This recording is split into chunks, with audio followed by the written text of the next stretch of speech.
செம்மையுடன் மேலான தமிழ் பெருங்குடி மக்களே, உங்கள் அனைவருக்கும் மேலரசம்பட்டு சமூகத்தின் பணிவான வணக்கங்கள். அன்பு உறவுகளே, நம்முடைய சேனலை நீங்கள் பார்ப்பது இதுவே முதல் முறையாக இருந்தால் உடனே சப்ஸ்கிரைப் செய்து கொள்ளுங்கள். இல்லை என்றால் நாம் பதிவேற்றுகின்ற காணொலிகள் தொடர்ந்து உங்களுக்கு வருவதற்கு வாய்ப்பில்லை. நம்முடைய காணொலி பற்றின உங்களுடைய மேலான கருத்துக்களை தொடர்ந்து தவறாமல் பதிவு செய்யுங்கள். அன்பு உறவுகளே, வாருங்கள் இப்பொழுது காணொலிக்குள்ளே செல்லுவோம். நேற்று தர்மபுரி பகுதியில் நடந்த ஒரு கோர விபத்து. நேற்று தர்மபுரி தேசிய நெடுஞ்சாலையில நடந்த ஒரு மிகப்பெரிய கோர விபத்து. அந்த கோர விபத்து வந்துட்டு நேர்ல பார்த்தவருடைய நெஞ்சு வெடிச்சு போயிருக்கு. அந்த அளவுக்கு இருந்திருக்குது அந்த கோர விபத்து. ஒரு இரட்டை பாலம், அந்த இரட்டை பாலத்து மேல வந்துட்டு ஒரு கண்டெய்னர் லாரி வந்துட்டு மோதுது. நம்ம அந்த காட்சியை பார்த்துருக்கோம். அந்த கண்டெய்னர் லாரி வந்துட்டு அந்த பாலத்து மேல மோதி 100 அடி பள்ளத்துல அந்த கண்டெய்னர் லாரி போய் விழுந்துட்டு. அந்த லாரி போய் விழுந்ததுனால அந்த லாரிக்கு பின்னாடி வந்த காரு வந்துட்டு அந்த லாரி மேல மோதுது. அந்த கண்டெய்னர் லாரி மேல மோதுன காரு, அந்த காருக்கு பின்னாடி வந்த இன்னொரு லாரி, அந்த லாரிக்கு பின்னாடி வந்த இன்னொரு காரு, இப்படி ஒன்றன் பின் ஒன்றாக அடுத்தடுத்து ஒன்றன் பின் ஒன்றாக மோதியதுல 100 அடி பள்ளத்துல போய் விழுந்த அந்த லாரியின் ஓட்டுநர் உயிர் பழிச்சுக்கிட்டார். பின்னாடி வந்த லாரி அடிச்சு முன்னாடி இருந்த கார்ல இருந்த 5 பேர்ல 3 பேர் வந்துட்டு அப்படியே தீயில கருகி இறந்துடுறாங்க. ஏன்னா அந்த இடத்துல அந்த கார் வந்துட்டு தீ பற்றி எரியுது. ஏதோ பவுடர் ஏத்திக்கிட்டு வந்த லாரின்னு சொல்லப்படுது. அந்த பவுடர் ஏத்திக்கிட்டு வந்த அந்த லாரி இருந்த டீசல் டேங்க் பத்தினதா, ஆனா அந்த கார் தீ பத்துது. அந்த கார்ல இருந்த 5 நபர்கள்ல 3 நபர் வந்துட்டு அந்த ஸ்பாட்லயே கருகி இறந்துப்படும். அந்த விபத்து முதல்ல நடக்கிறதுக்கு காரணமா இருந்தது அந்த கண்டெய்னர் லாரி. கண்டெய்னர் லாரி வந்துட்டு அந்த பிரிட்ஜியை இடிச்சு போய் உள்ள 100 அடி பள்ளத்துல விழுந்துச்சு. ஆனா எந்த சம்பந்தமும் இல்லாத பின்னாடி வந்த வண்டிங்க ஒன்றன் பின் ஒன்றாக மோதிக்கொண்டு கடைசியில எந்த பாவத்தையும் அறியாத மக்கள் வந்துட்டு அங்க 3 பேர் தீயில கருகிப்பட்டோம். 3 பேர் தீயில கருகி அந்த ஸ்பாட்லயே இறந்துட்டாங்க. அதுல ஒரு சின்ன குழந்தையும் கூட. இப்பொழுது சேலம் தர்மபுரி மருத்துவமனையில் வந்து 8 பேர் அனுமதிக்கப்பட்டிருப்பதாக சொல்றாங்க. அந்த நபர்கள் எல்லாம் வந்து மிகவும் கவலைக்கிடமான நிலையில இருக்கிறதாக தான் சொல்றாங்க. தோப்பூர் பகுதியில் நடக்கிற விபத்து வந்துட்டு ஒன்றும் புதியது இல்லை. குறைந்தது இந்த 10 ஆண்டுகள்ல மட்டும் அந்த இடத்துல, அந்த தோப்பூர் கணவாயில நடக்கிற விபத்துகள்ல 1000 பேருக்கு மேல இறந்திருக்காங்க. 1000 பேருக்கு மேல இறந்திருக்கிறாங்க. குறைந்தது 500க்கும் மேற்பட்ட விபத்துகள் அங்க நடந்திருக்கு. அவ்வளவு விபத்துக்கள் நடந்தும் கூட மத்திய அரசோ மாநில அரசோ அதை பத்தி எதையுமே கண்டுக்கல. தங்க நாற்கர சாலை, அது தங்க நாற்கர சாலை, 4 வழி சாலை. பிஜேபியுடைய ஆட்சியில வாஜ்பாய் அவர்கள் பிரதமராக இருக்கும் போது தான் இந்த 4 வழிச்சாலையே கொண்டு வரப்பட்டது. அதற்கு முன்பு வந்து 4 வழிச்சாலை என்பதே இல்லை. அதற்கு முன்பு இருந்தது 2 வழிச்சாலை தான். 1 வழிச்சாலையும் 2 வழிச்சாலையும் தான் அப்பொழுது இருந்தது.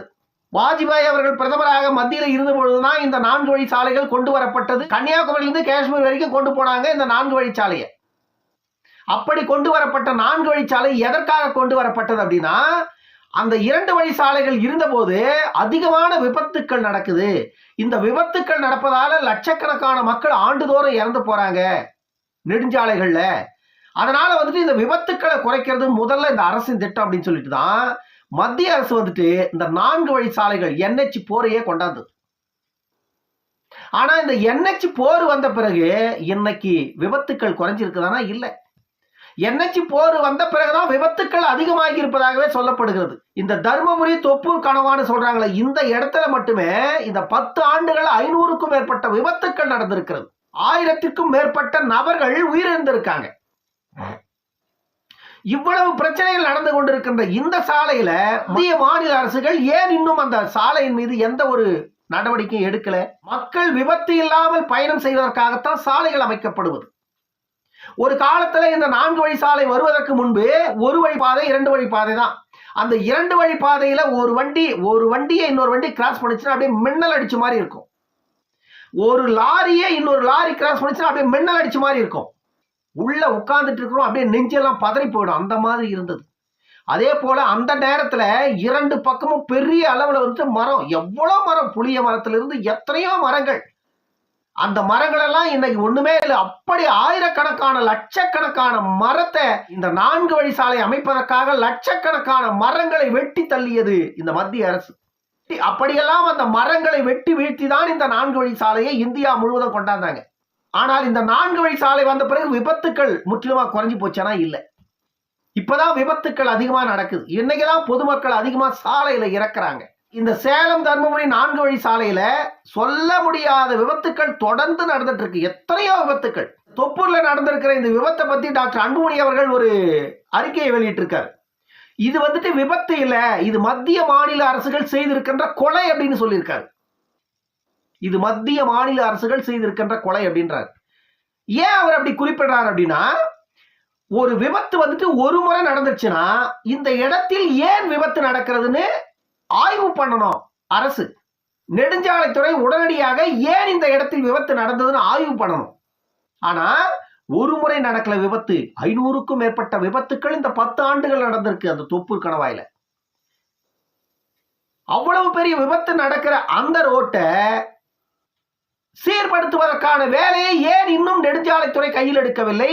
ஏன் மத்திய அரசு கையில் எடுக்கவில்லை? ஏன் மாநில அரசு அதற்கான வேலையை முன்னெடுக்கல? நேற்று இருந்த எடப்பாடி எடுக்கல, இன்னைக்கு இருக்கிற மு.க. ஸ்டாலின் எடுக்கல. யார் எடுக்கிறது அப்போ? இந்த மாதிரி எத்தனை பேர் நெடுஞ்சாலைகளை உயிர் எடுத்துட்டு இருப்பாங்க. ஏன்னா ஒரு சாமானிய மக்கள் வந்து பயணம் செய்யும் பொழுது இன்று இந்த நேரத்தில் நம்மளுக்கு என்ன நடக்க போகுதுன்னு யாருக்கும் தெரியாது. அவருடைய வாழ்க்கையை நோக்கி எங்கேயோ பயணப்படுவாங்க. ஆனா சாலைகள்ல இப்படி விபத்துக்களை ஏற்படுத்துகின்ற சாலைகளை மக்களுக்கு நீங்க அமைத்து கொடுத்து விட்டு ஒரு விபத்தல்ல, 2 விபத்தல்ல, பல விபத்துக்கள் நடத்து ஆயிரக்கணக்கான பேர் அந்த இடத்துல உயிரிழந்திருக்கிறார்கள் என்பது மத்திய அரசுக்கும் மாநில அரசுக்கும் தெரிந்தும் கூட அதை சரி செய்வதற்கான எந்த ஒரு முன்னெடுப்பையும் இந்த மாநில மத்திய அரசுகள் செய்யல அப்படின்னா யார் செய்வது? கடைசியில போயிட்டு நெடுஞ்சாலைத்துறை மீதும் அரசாங்கத்தின் மீதும் தான் வழக்கு போடணும், வேற வழியே கிடையாது. ஏன்னா நீங்க தான் குற்றவாளிகள். ஒரு முறை தப்பு நடந்துச்சா, தெரிஞ்சோ தெரியாமலோ நடந்துச்சுன்னு சொல்றோம். 2வது முறை தப்பு நடந்துச்சா அதை வந்துட்டு நம்ம யோசிக்கிறோம். ஏற்கனவே ஒரு முறை தப்பு செஞ்சான், மீண்டும் இன்னொரு முறை தப்பு நடக்குது, அப்போ இவன் பிளான் பண்ணியே தான் பண்றானோ இந்த பிரச்சனை அப்படின்னு நம்ம யோசிப்போம். ஆனா 3வது முறையும் நடக்குது, 4வது முறையும் நடக்குது, 5வது முறையும் நடக்குது, தொடர்ந்து நடந்துட்டே இருக்குது. மத்திய அரசு மாநில அரசு இதை பத்தி எதையுமே கண்டுக்கலனா அப்ப நீங்க திட்டம் போட்டு தான் இந்த ரோட்டை போட்டீங்களா மக்களை கொல்றதுக்குன்ற ஒரு கேள்வி மக்கள் மத்தியிலிருந்து எழுது. இன்றைய சூழ்நிலையில் சாலை பயணம் என்பதே மிகவும் ஆபத்தான பயணமாக பார்க்கப்படுகின்ற இந்த சூழ்நிலையில இப்படிப்பட்ட ஒரு ஆபத்து நிறைந்த அந்த 4 வழி சாலையை ஏன் இவ்வளவு விபத்துக்கள் அந்த இடத்துல நடந்தோம், அது தொடர்ந்து நடக்குதுன்னு அரசாங்கங்களுக்கு தெரிந்தோம் அரசாங்கம் கண்டுக்காமல் இதை கடந்து செல்லுவது என்பது அரசு மக்கள் மீது கொண்டிருக்கின்ற பற்று இவ்வளவுதான் என்பது தெளிவாக தெரிகிறது. நாளைக்கு நீங்க அதே மக்கள் கிட்ட போய் நிப்பீங்க, திரும்ப வாக்கு போடுங்க எங்களுக்குன்னு. எதை வச்சு போய் நிப்பீங்க? இவ்வளவு மக்களை கொண்டுட்டே இருக்கீங்க. நீங்க அதிகாரத்துக்கு வந்த பிறகுதான் இதெல்லாம் தொடர்ந்து நடக்குதுன்னு பேசுறாங்க மக்கள். நீங்க அதிகாரத்துக்கு வருவதற்கு முன்பு இதை யாரும் கண்டுக்காதே இருந்திருந்தா கூட நீங்கள் அதிகாரத்திற்கு வந்த பிறகு முதலில் இதையெல்லாம் பிரச்சனைக்குள்ளான இடம், இதை சரி செய்ய வேண்டும் என்று மாநில அரசு மத்திய அரசு கொண்டு போய் மாநில அரசு மத்திய அரசுக்கு கொடுக்க வேண்டிய அழுத்தத்தை கொடுத்தா நெடுஞ்சாலைத்துறை அதை செஞ்சுட்டு போறான். மாநில அரசு கண்டுக்கல, மத்திய அரசு கண்டுக்கல, நெடுஞ்சாலைத்துறையும் கண்டுக்கல. போற வர மக்கள் எல்லாம் கேள்வி கேட்க கூடாது. கேள்வி கேட்டா அவங்க குற்றவாளியாக்கி அவங்களை தூக்கி உள்ள கூட போடுவீங்க நீங்க. இந்த தொப்பூர் கணவா பிரச்சனை ஒரு முறை இல்ல, 2 முறை இல்ல, பல விபத்துக்களை சந்தித்து கொண்டே இருக்கிறது. பல மக்கள் அந்த இடத்துல உயிரிழந்து கொண்டே இருக்கிறார்கள். இது முதலில் தீர்க்கப்பட வேண்டிய விஷயம். இந்த தொப்பூர் கணவா விஷயம் முதலில் மத்திய மாநில அரசுகள் தலையிட்டு நெடுஞ்சாலைத்துறையை கொண்டு போய் நீதிமன்றத்தில் வைக்கணும். இந்த ஆயிரக்கணக்கான மக்கள் அந்த இடத்துல இறந்து இருக்கிறதுக்கு அப்பதான் அவங்க பதில சொல்லுவாங்க. அப்பதான் இந்த மாதிரி பிரச்சனைகள் நெடுஞ்சாலைத்துறையில நடக்காத மாதிரி இன்னொரு முறை இப்படிப்பட்ட விபத்துக்கள் நடக்கின்ற இடங்களை எல்லாம் பார்வையிட்டு அதை உடனடியாக சரி செய்வதற்கு மத்திய மாநில அரசுகளும் நெடுஞ்சாலைத்துறையும் கைகோர்த்து செயல்படுமே தவிர மக்கள் கேள்வி கேட்காமல் ஏதோ தானோ என்று கடந்து சென்று விட்டால் நாளை இன்று யாருக்கோ நடந்தது நாளை உனக்கே நடக்கும்.